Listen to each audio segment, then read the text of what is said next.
quand on veut nous imposer ce qui est minoritaire comme la majorité, c'est l'inversion des valeurs.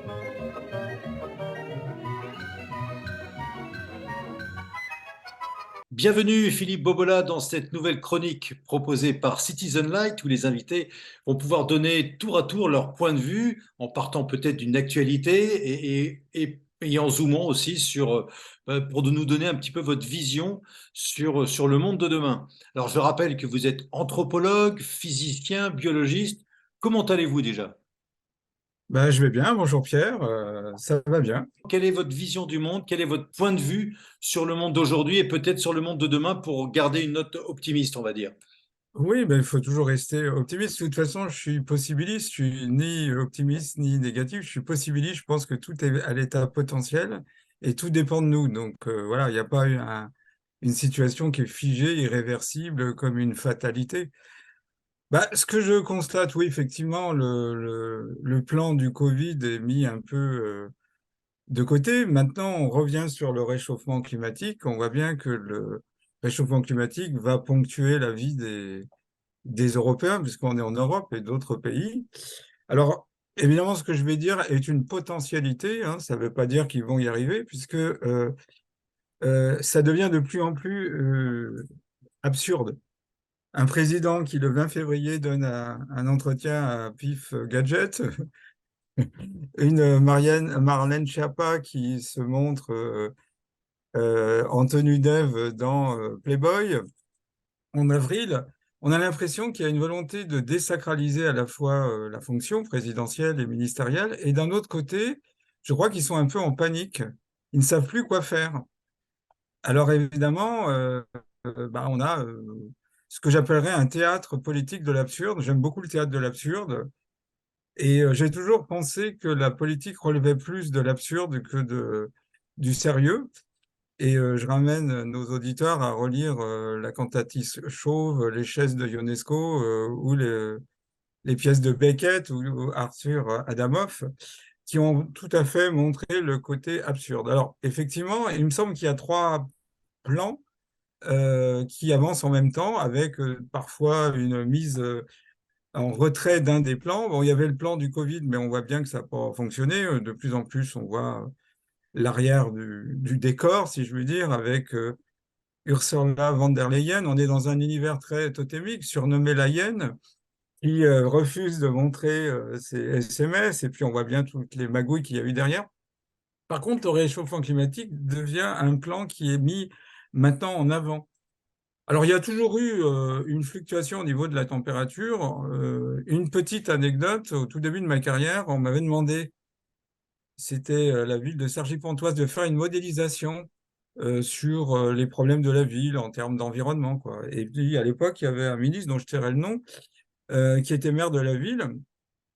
Et arrive le jour J, j'étais tout jeune, où je dois présenter mon modèle. Donc, j'arrive timidement avec mon modèle mathématique. Et puis, au bout de 20 minutes d'exposé, le maire se lève et dit arrêtez-vous, jeune homme, ça va pas. Alors, je lui dis pourquoi il y a une erreur scientifique. Non, non, mais pour nous, c'est trop compliqué votre modèle. Ce qui est vendable politiquement, c'est un modèle à un paramètre. D'accord. Donc, vendre un modèle à un paramètre, c'est vendable parce que ça va percuter l'esprit. On voit bien que comment dirais-je, les idéologies totalitaires ont compris qu'avec un seul paramètre, en le martelant, bah, on arrive à nos fins. Bah, pendant l'Allemagne nazie, le problème de l'Allemagne, c'était les Juifs. Et puis, sous l'ère de l'ex-URSS, c'était le non-communiste ou le capitaliste. Et puis, on pourrait multiplier les exemples. Maintenant, c'est le gaz carbonique. Alors, effectivement, euh, il y a plusieurs facteurs, puisque je pense que nos auditeurs sont rentrés dans les complexités physiques et physico-chimiques. Je pense que c'est bon qu'on revienne à des choses simples. Il n'y a pratiquement aucune approche scientifique qui se résume à un paramètre. Surtout pas en écologie, où ce sont une succession d'écosystèmes qui fonctionnent en synergie. Donc évidemment, bah, le soleil, on ne peut pas le négliger. On ne peut pas négliger la couverture nuageuse, les océans. Il n'y a pas que la part de l'homme, ce qu'on appelle comment dirais-je, la pollution anthropogénique. Donc elle est minime. Alors même si elle est présente, elle n'est pas la plus importante. Et c'est un bruit de fond dans tout ce qui peut se mettre en place. Donc, je pense qu'ils ont trouvé le paramètre clé, parce que la vie dépend du gaz carbonique, puisque nous sommes faits de carbone, d'hydrogène, d'oxygène et d'azote, c'est ce que nous disent les chimistes organiciens. Donc, nous sommes des carbonés. Donc, si on porte les stockades, si je puis dire, sur le carbone, bah, c'est toute la vie qui est touchée. Donc, on voit bien que dans l'agenda 2030, on va augmenter le prix des unités carbone à des prix hallucinants pour territorialiser les gens. Donc, le chiffre project nous annonce qu'on pourra prendre l'avion une fois dans sa vie, puis après, ils ont rectifié tous les 10 ans. On ne sait pas si c'est un aller-retour ou un aller. Ce sera un peu embêtant, parce qu'on aurait plein d'aller, on ne pourrait pas revenir chez nous. C'est assez habile pour amener une déstructuration de la société, de l'économie. Alors, Mhm. il y a un autre plan qui avance. Je dirais même, j'ai dit trois, j'en ajouterai un quatrième. C'est le mouvement LGBTQ. Alors, les anthropologues s'accordent pour dire qu'il y a plein de paramètres qui peuvent contribuer à l'effondrement d'une civilisation. Ça peut être les dommages environnementaux, des dérégulations climatiques, des voisins belliqueux, une trop grande dépendance, c'est un peu ce qui se passe avec l'Europe envers un partenaire économique clé, ou bien alors des réponses à des problèmes qui sont, comment dirais-je, formatés avec l'esprit du moment de cette civilisation. Alors, si on multiplie les identités, parce que chaque jour on augmente le nombre de cases pour définir un homme ou une femme, on en est à 50, vous voyez bien qu'il n'y a plus de cohérence. Et donc, un des paramètres clés pour qu'une société soit équilibrée, c'est le sens communautaire, l'unité. Donc, quand vous avez 50 divisions, sous-divisions, on voit bien, on avait au départ les vaccinés, les non-vaccinés, les antifas, les pros et les anti-antifas, les Black Lives Matter, on peut ajouter les pro-Macron, les anti-Macron, les euro-optimistes, les euro-sceptiques, plus maintenant le mouvement LGBTQ, bah, on a un effondrement en multipliant les revendications de chaque catégorie qui valent les autres, mais il n'y a plus de cohésion et de cohérence sociale. Et donc, on voit bien que ça contribue à effondrer une civilisation.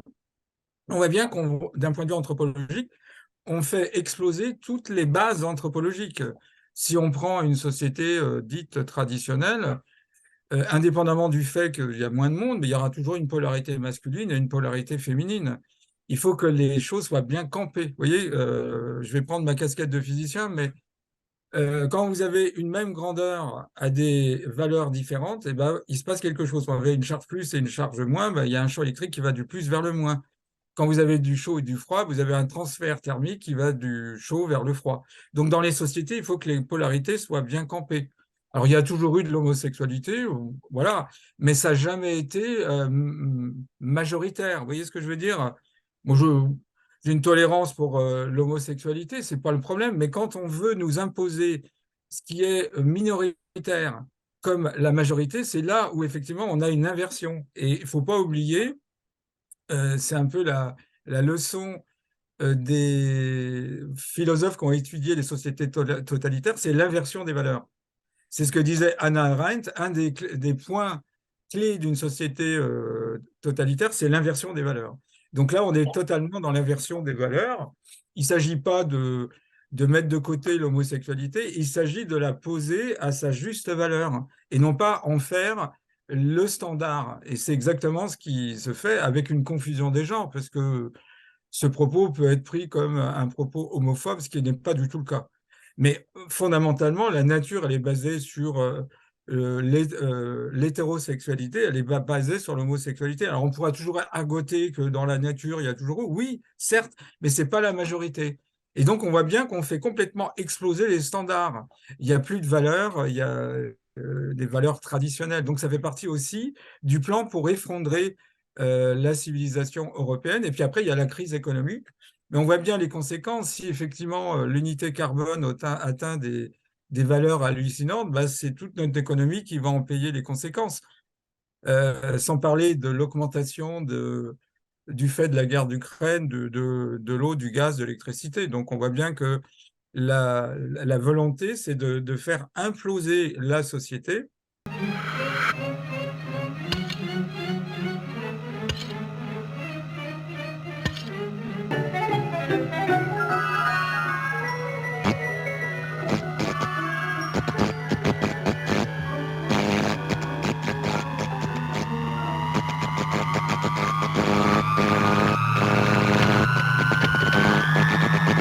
Et c'est là, effectivement, que ça devient absurde, puisque ça devient tellement absurde que des gens, même qui étaient aveugles à la situation, se rendent bien compte qu'il y a quelque chose qui ne va pas, comme dit Shakespeare, dans le royaume du Danemark. Il y a quelque chose qui est dissonant. Voilà ce que je dirais. D'accord. Donc pour vous, ce constat qui est réel n'est pas naturel. Vous Ah avez ben employé une reprise de plan, donc il y a vraiment une volonté humaine de quoi? Dans quel but? De tout détruire, bah, le but, c'est de faire en sorte qu'il n'y ait plus d'unité, de cohésion dans les différents pays européens, puisque finalement, si on réfléchit, ça avait été déjà dit par Philippe Seguin, c'est pas une façon de l'encenser, mais en Cinquième République, le président de la République est garant de la souveraineté de son État, ce qui n'est pas le cas quand vous rentrez dans l'Europe. Donc, il n'y a plus de souveraineté de l'État. On voit bien d'ailleurs que la notion de frontière, c'est la casquette du biologiste, la vie n'est pas possible s'il n'y a pas une frontière. Alors, on peut appeler ça, si on est physicien, une interface, une membrane, si on est biologique, qui va séparer l'intérieur de l'extérieur. Donc, on a miné la notion de frontière qui est assimilée comme un arc réflexe à la notion d'extrême droite. Je reprendrai la formule du général de Gaulle qui disait le patriote aime son pays, le nationaliste déteste les autres pays. Donc, s'il n'y a plus de frontières, et vous voyez bien, vous prenez le concept frontière et vous le déployez jusqu'à sa logique. Et la logique qui est faite par les forces financières, c'est qu'il n'y a même plus de frontières qui définissent le masculin du féminin. Il n'y a plus de frontières qui va définir l'intérieur des pays de l'extérieur d'un pays. Et donc, on voit bien que cette notion, bah, elle est fort discutable, puisque l'Europe a toujours été une collectivité de pays qui avaient une biodiversité. Et du fait de cette biodiversité, il y avait une richesse. C'est peut-être ça qui a fait la richesse de cet espace européen. Ce n'est pas parce qu'on partage un même espace qu'il faut gommer les frontières et avoir une sorte de globalisme, puisque finalement, ce qu'on appelle le globalisme, c'est l'uniformisation. Il y a deux types d'unités. Il y a l'unité au sens écologique du terme, où c'est la somme des complémentarités. Et puis, vous avez l'uniformisation. On fait du copier-coller, on prend un modèle et puis on le colle partout. Et ça s'appelle de l'uniformisation, ou c'est la philosophie Macintosh ou PC, quoi. Copier-coller. Et donc, c'est complètement différent. Alors, cette idée de l'Europe des États-Unis, elle ne date pas d'aujourd'hui, puisque Victor Hugo avait déjà développé cette notion, et le sage indien Aurobindo lui avait répondu que ça n'avait de sens que si chaque pays gardait sa souveraineté. C'est-à-dire, c'est différent d'avoir des pays qui gardent leur souveraineté et qui interagissent en bonne entente que d'avoir une espèce de fusion-confusion de ces différents pays qui vont former une espèce de pays global avec la logique d'avoir un président. Chaque pays aura un président qui deviendra une sorte de ministre, voire si on est dans un modèle américain, de statut de secrétaire, On a secrétaire l'impression européen. corrigez-moi hein, si je me trompe, mais on a l'impression que ce gommage des identités dont vous parlez maintenant n'aura été rendu possible que grâce au soutien de scientifiques que l'on retrouve, qu'on retrouve aussi bien dans la gestion de la crise Covid-19 que dans la gestion du réchauffement climatique avec le GIEC. C'est plus de la science, c'est de l'idéologie. Je pense qu'avant, la science apportait une réponse aux politiciens. Mais maintenant, c'est la politique qui dicte à la science sa conduite. Donc, on voit bien que des gens qui avaient une compétence, je pense évidemment à Didier Raoult, Perron, qui étaient des infectiologues qui avaient du métier, sont balayés par des médecins de plateau. Le GIEC, bah, vous avez plein de gens qui sont piégés dans leur spécialité. Vous voyez, il me semble que le GIEC, on pose à un spécialiste qu'est-ce qui se passerait si la température augmentait de 5 degrés. Lui, il va répondre, puis on va demander à un autre qu'est-ce qui se passerait au niveau des océans, etc. Mais on a mis en avant une espèce de consensus qui est loin d'être le cas. Quand on fait des carottes glaciaires, on s'aperçoit que avant que la température, voilà, la température augmente avant que le gaz carbonique se dégage. C'est des travaux qui avaient été faits par Claude Lorius et ça correspond pas du tout à ce qu'on nous dit. Vous voyez ce que je veux dire? Et donc, le consensus, d'ailleurs, la science, quand on est dans une période de consensus, c'est qu'on est dans une forme Hmm. de d'absence de créativité. Vous voyez, la polémique a toujours été le moteur de l'évolution de la science. Donc, que dire de ces scientifiques? Bah, je les Non, plains non, un mais peu. ouais, je pense qu'on n'entend pas la différence parce que le réchauffement climatique ne fait pas l'unanimité. Pourtant, les scientifiques qui émettent des réserves sur ce réchauffement climatique n'ont pas accès aux médias. Il est là le problème. Bah, oui, il y a plein de scientifiques qui se sont regroupés, mais c'est une histoire de médias. Vous voyez ce que je veux dire? Et puis, la caractéristique du monde dans lequel on veut nous faire rentrer, c'est qu'il n'y a plus de réalité. C'était déjà le cas puisque Lionel Soli, qui avait été le conseiller en communication de Sarkozy, disait le plus important, c'est pas la réalité, mais la perception de la réalité. Donc, vous voyez, bon, il y a une biologie masculine, une biologie féminine. Après, on peut être en accord ou pas. Moi, j'ai connu des gens qui avaient une grande souffrance, ils ont changé de sexe, ça s'imposait, mais ce n'est pas un effet de mode. Maintenant, on a l'impression qu'être un homme ou être une femme, c'est une histoire de ressenti personnel. On ne naît pas homme, on ne naît pas femme, on le devient dans son ressenti. Alors, évidemment, ce qui peut arriver sur quelques-uns, on a fait une généralité. Alors, évidemment, tous les scientifiques ne sont pas achetés. Le consensus, il est fort discutable.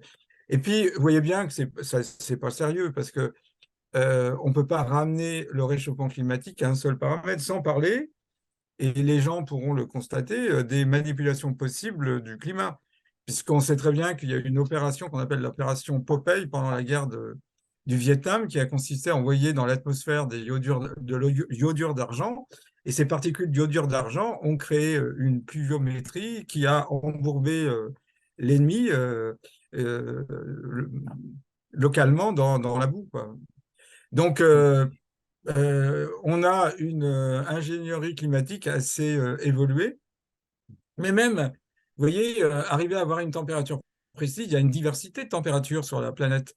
Il peut y avoir jusqu'à 100 degrés d'écart entre les températures d'hiver et d'été, entre le jour et la nuit. Il peut y avoir le jour et la nuit 10 euros, entre l'hiver et l'été 20 degrés, et puis entre les pôles nord et le pôle sud, il y a une grande diversité. Donc, comment on fait pour avoir une température globale? Quand on dit que la température est de 15 degrés, c'est une température globale. Donc, il y a toujours eu des fluctuations. Donc, si vous prenez par exemple Emmanuel Leroy-Ladurie, grand historien français qui a participé à la Nouvelle Histoire, il a écrit un ouvrage remarquable, L'Histoire du climat depuis l'an 1000, et on s'aperçoit qu'il y a eu des périodes de réchauffement, ce qu'on appelle l'optimum médiéval. À cette époque, l'Angleterre pouvait faire pousser dans le nord de la vigne, on pouvait aller à pied de l'Allemagne à, à l'Italie dans des périodes de glaciation. Il y a eu des périodes comment dirais-je, de crise d'élévation de température. En 1719, il y a eu 450 000 morts parce qu'il y a eu une élévation de température. Et puis, à d'autres moments, 1706 aussi, 1746. Donc, on voit bien que c'est fluctuant.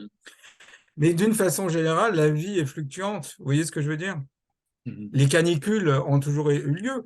D'ailleurs, il y avait un discours de Nixon, on pensait dans les années 70 qu'on allait vers la glaciation. Et si on regarde progressivement, c'est vraiment de l'ingénierie sociale, on parle du réchauffement climatique à la dérégulation climatique ou au dérèglement climatique. Donc on a glissé progressivement, on n'est plus dans la thèse il y a d'une augmentation de température avec une droite ascendante, mais plutôt dans la dérégulation. Alors, c'est intéressant parce que bah, le GIEC, c'est 2500 scientifiques, mais dans ces 2500 scientifiques, il y a aussi des fonctionnaires. Et puis, l'écologie, c'est la discipline la plus compliquée qui soit, puisqu'elle intègre tous les écosystèmes, depuis l'homme, la politique, la géologie, les océans, la physique et la physico-chimie de l'atmosphère. Donc, il faut beaucoup d'années pour faire un écologiste compétent, et personne ne peut maîtriser toutes ces disciplines. Donc Mm. voilà, il faut savoir aussi que quand Al Gore a sorti son fameux film Une vérité qui dérange, eh bien quand le film a été présenté en Angleterre, le juge Burton, qui était juge à la Cour suprême de Londres, a fait condamner le film puisqu'il y avait 12 allégations scientifiques qui n'étaient pas prouvées. Et quand le film était projeté dans les lycées ou les universités, il y avait l'exigence d'avoir cette petite banderole qui rappelait qu'il y avait beaucoup de choses qui étaient de l'ordre de l'affirmation sans preuve scientifique. On l'a bien oublié, ce qui n'a pas empêché Al Gore et le GIEC de recevoir le prix Nobel de la paix, comme tout le monde sait. C'est assez curieux parce que le prix Nobel de la paix, on l'a donné à Barack Obama pour l'encourager à faire des bonnes choses. Or, sous ces deux mandats, il n'y a pas eu de bonnes choses faites puisqu'on a multiplié les guerres. Donc, c'est comme si on donnait à un scientifique en herbe un prix Nobel pour l'encourager à faire des découvertes. Généralement, c'est parce qu'on a eu une attitude ou une découverte qu'on est récompensé, mais on n'encourage pas quelqu'un avant qu'il a mis les choses en place. Voilà, c'est un peu le monde à l'envers et on retrouve cette notion d'inversion des valeurs. Tout est inversé, c'est-à-dire que si vous partez sur le fait que tout est inversé, bah, la personne compétente, elle est mise de côté, elle est décriée, la personne incompétente, elle est glorifiée. Et c'était prévu d'ailleurs dans le Srimad Bhagavatam, un livre sacré indien, où il disait qu'à la fin des temps, eh bien, les braves seront écartés dans la société et les lâches auront la réputation de bravoure.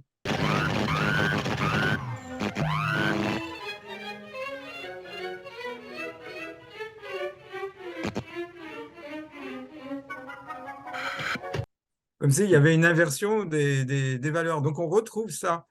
Alors je trouve que là, on est en train de, bah, on voit bien maintenant, notre ministre de la Santé annonce qu'il n'y aura plus besoin d'avoir les tests pour l'autorisation de mise sur le marché, ça sera mis immédiatement. Donc on rentre dans une espèce de caricature où Big Pharma a tous les pouvoirs politiques.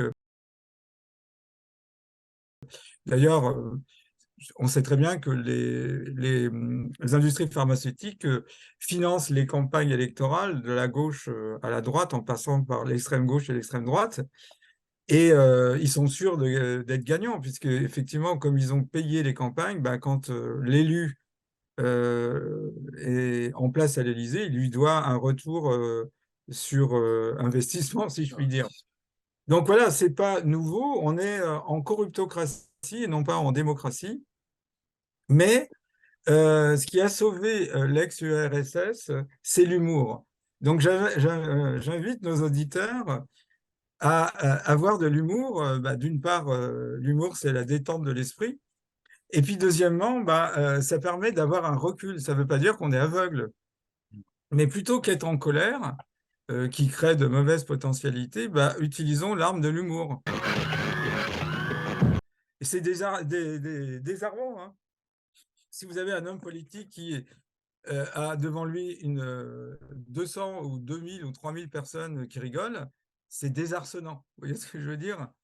D'ailleurs, l'humour a sauvé l'ex-URSS. On racontait que pendant la période de l'ex-URSS, c'était quoi un bon rêve? Il est 3 heures du matin, on frappe à votre porte, vous vous levez tremblant, vous regardez par l'œil, vous voyez deux gars en imperméable mastic avec un chapeau, vous ouvrez tremblant la porte et vous dites Boris Godunov et vous dites non, c'est la porte en face, ça c'était un bon rêve.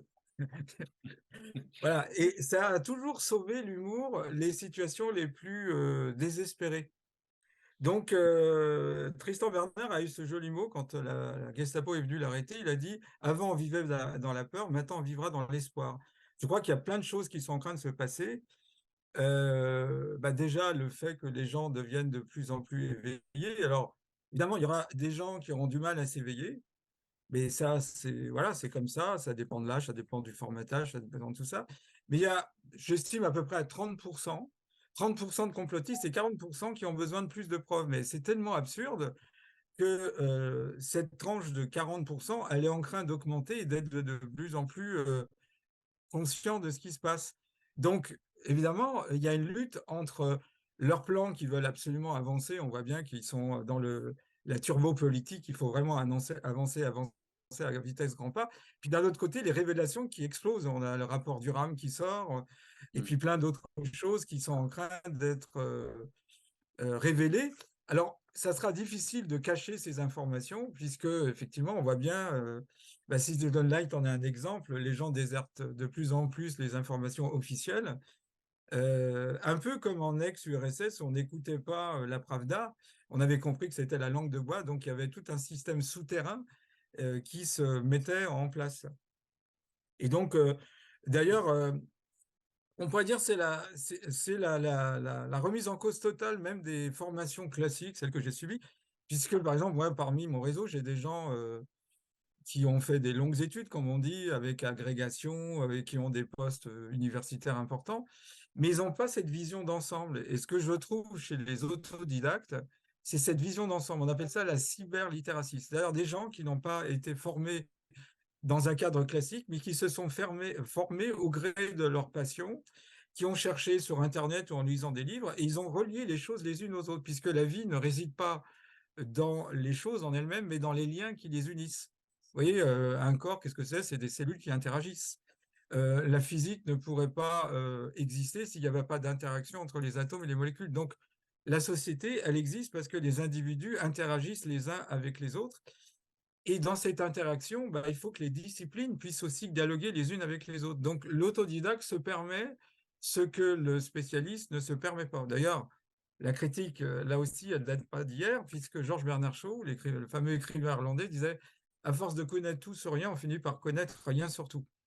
Donc, c'est la fin du spécialiste et c'est le début d'une autre ère pédagogique où les gens vont établir eux-mêmes les liens. Et c'est d'ailleurs très intéressant pédagogiquement. Vous voyez, il y a une école qui s'appelle l'École des loups qui essaie de reprendre l'enseignement des aborigènes australiens.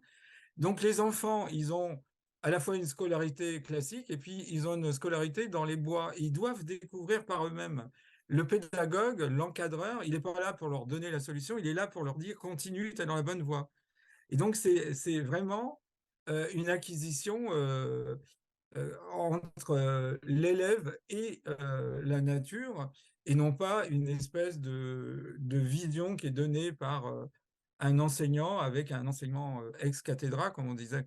C'est complètement différent. Donc, on voit sous nos yeux, on ne s'en rend pas compte, mais que les habitudes changent, les habitudes de s'informer, de plus en plus les gens s'informent. Vous voyez, la note d'espoir, c'est la tante de ma femme qui a 96 ans, qui la dernière fois a fermé le poste de télé, a dit « J'arrête, ils sont vraiment stupides ». Là, j'ai dit, il y a quelque chose qui change au royaume lyonnais, puisque elle, c'est une femme qui a 96 ans, elle a été formée dans une espèce de respect des institutions. Elle se rend bien compte que les institutions, même en fin de vie, c'est plus ce que c'était, quoi. Voilà. Philippe Bobola, je rappelle juste que vous êtes anthropologue, physicien, biologiste. On a bien compris que le monde va à contresens. Qu'est-ce qu'il faudrait pour que le monde aille dans le bon sens? Et donnez-nous un petit peu votre point de vue sur le monde de demain, en quelques minutes. Vous le voyez Je comment, pense ce que monde de demain? déjà, Comment vous le voyez? voilà, le monde de demain, moi, je le verrais plus basé sur le discernement, l'intuition, que sur une avalanche de connaissances. Vous voyez, dans mes casquettes, je suis aussi psychanalyste et je vois bien que la pédagogie qu'on donne aux enfants, elle est appétissante, hein. Je veux dire, moi, à une époque, j'avais des étudiants, bon, étant donné qu'ils avaient grande chance de ne pas trouver un boulot, ils n'étaient pas passionnés par ce qu'ils faisaient. Donc, il faut réenchanter le monde, le repassionner. Il faut aussi que les gens reprennent de l'estime d'eux-mêmes. Et ils ont, moi, je félicite beaucoup d'autodidactes que j'ai pu rencontrer. Et c'est pas péjoratif dans un mot autodidacte parce qu'ils ont fait un boulot remarquable. La plupart des gens, y compris moi-même, on a beaucoup plus appris du fait de cette crise. On a appris plus de choses en politique, en géopolitique, en droit, etc. Donc, c'est quand même très, très positif. Je pense aussi qu'il faut retrouver le lien social. Je pense, c'est un peu mon métier d'anthropologue, que l'être humain est bon. Je ne parle pas des élites corrompues. Moi, en voyageant dans le monde entier, j'ai été invité chez des gens très modestes. L'être humain est bon. C'est pas parce qu'on a une poignée d'individus qui ont été pervertis, qui sont des prédateurs, qu'on doit tirer un trait. Vous voyez, on est arrivé presque, c'est un peu le plan, C'est un livre d'Yves Pacalet et l'univers et l'homme disparaîtra, bon débarras. Vous voyez, on a fait croire aux gens que l'homme est le véritable problème, donc ça justifie une dépopulation, un génocide, donc l'homme est bon. Je veux dire, voilà. Et puis, je pense aussi que les gens doivent reprendre leur destin en main. On n'a jamais été en démocratie. D'ailleurs, quand on regarde historiquement, on était en république, c'est complètement différent. La démocratie à Athènes et à Sparte a duré une toute petite période, mais on a vite basculé sur la res publica, la chose publique. Et on n'a jamais eu une démocratie participative, ce qui est le cas de la démocratie, mais on a eu une démocratie représentative. Et on voit bien qu'avec le temps, bah, quand vous donnez le pouvoir à un petit groupe, une élite, si on les appelle comme ça, bah, ils vont se coopter et ils vont s'arroger des droits. Donc voilà, il faut qu'on reprenne les choses publiques en main et puis retrouver l'émerveillement. Vous voyez, on ne sait pas émerveiller les jeunes générations sur le vivant, les plantes, l'agriculture, l'astrophysique. Il faut que ça fasse partie de nos vies, quoi. Vous voyez, il faut remettre du beau dans la vie quotidienne. J'aime beaucoup le Japon parce que nous, quand on a des beaux objets, on les met au Louvre. Ils sont dans des vitrines. Mais l'art Mingue, c'est dans le quotidien. C'est dans le quotidien où vous appréciez la beauté d'une assiette, d'un couvert, d'un habit, d'une table, d'un meuble. Voilà, remettre en l'artisanat en main. Aussi, remettre les choses à leur juste valeur, c'est-à-dire que l'intelligence de la main doit être utilisée. Les artisans, les artistes, tout ça, il faut qu'ils retrouvent leur dimension. Vous voyez, parmi les paramètres, Vladimir Nabokov a quitté l'ex-URSS quand il a vu que la littérature russe, qui était une littérature extrêmement brillante, hein, au firmament, pensez à Tolstoï, Dostoïevski, Tchekhov, etc., bah, il n'y avait plus de créativité dans la littérature. Il en a fait un paramètre que je trouve très intéressant. Il dit que le déclin artistique précède le déclin économique, mais le renouveau artistique précède le renouveau économique. Donc il faut que les artistes retrouvent leur fonction, qui est un principe de résistance. C'est dommage qu'ils aient soutenu par leur silence le système, voilà, parce qu'ils ont un rôle à jouer. Ils nous aident à mettre en place un principe de résistance. Donc il faut retrouver cette dimension artistique que nous avons perdue. Et puis retrouver l'humour, parce que si on regarde au fur et à mesure que les années sont passées, on rigolait plus dans les années 30 que maintenant, quoi. Il faut retrouver le rire, le gai savoir, vous voyez, c'est un peu ça. Alors c'est une période qui est confrontante, mais qui est aussi passionnante, parce qu'on est en train de vivre ce que certains ont rêvé et n'ont pas eu la chance de voir sur leurs yeux, c'est-à-dire l'abandon d'un système qui était un système parasitaire, disons-le, et l'émergence d'une population qui commence à s'affranchir, hein. C'est l'équivalent de Spartacus, hein, avec un affranchissement, mais cette fois-ci, c'est tellement dévié d'un point de vue spirituel que ça ne peut pas fonctionner. Vous voyez ce que je veux dire? À un moment donné, quand les choses ne sont pas justes, ça ne peut pas fonctionner.